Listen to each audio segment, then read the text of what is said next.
التعرف على بيئة البرنامج.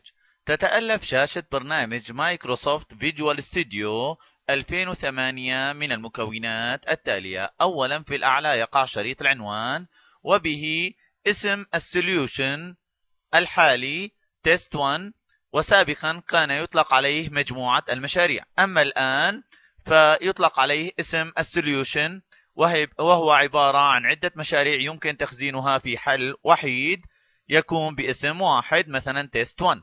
ثم اسم البرنامج مايكروسوفت فيجوال ستوديو، ثم أزرار التصغير لتصغير نافذة فيجوال ستوديو، وزر الاستعادة والتكبير لتغيير حجم نافذة البرنامج، وزر الإغلاق لإغلاق نافذة فيجوال ستوديو.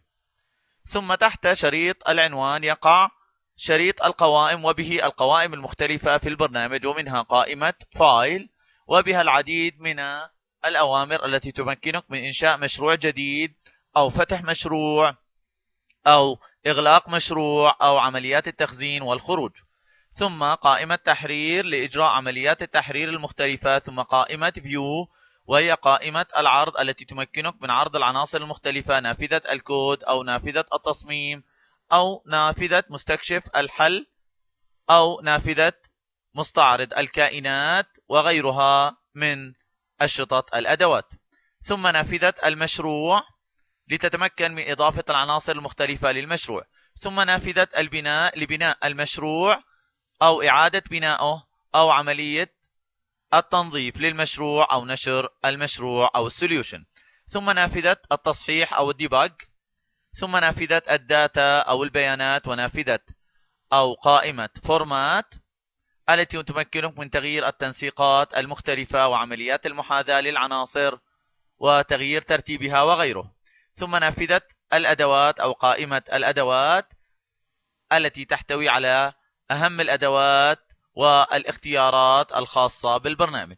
ثم قائمة تيست التي تمكنك من فحص المشروع خلال عملية التشغيل. ثم قائمة ويندو أو النوافذ لعملية استعراض جميع النوافذ الموجودة في البرنامج وإعادة ترتيبها وتغيير شكل النوافذ، هل هي عائمة أو ملتصقة وغيره. ثم قائمة المساعدة أو هيلب للحصول على المساعدة حول أي أمر تريده باستخدام هذه الأوامر الموجودة هنا.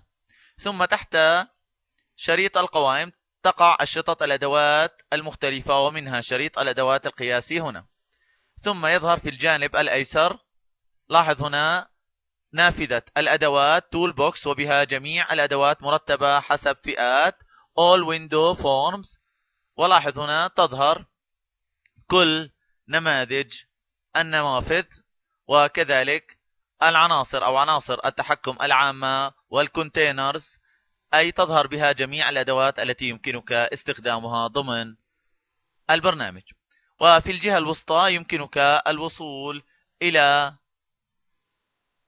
النماذج المختلفة سواء في طور التصميم أو كذلك الكود أو الستارت بيج إن أردت ذلك. يمكن الذهاب بالنقر على أي تبويب تريده. وفي الجهة اليمنى يمكن إظهار السوليوشن اكسبلورر أو أي نافذة تريدها من قائمة عرض. لاحظ هنا مستكشف الحل وبه اسم السوليوشن، ويمكن أن يكون السوليوشن الواحد مؤلف من أكثر من مشروع والعديد من النماذج. ثم تظهر في الأسفل البروبرتيز أو نافذة البروبرتيز، يمكن اختيار أي عنصر لمعرفة جميع خصائصه وتغييرها. ثم يظهر في الأسفل شريط الحالة الذي يمكنك من عرض معلومات معينة عن العناصر أو الكائنات خلال عملية التصميم أو التنفيذ. وسنتعرف على المزيد في دروس تالية.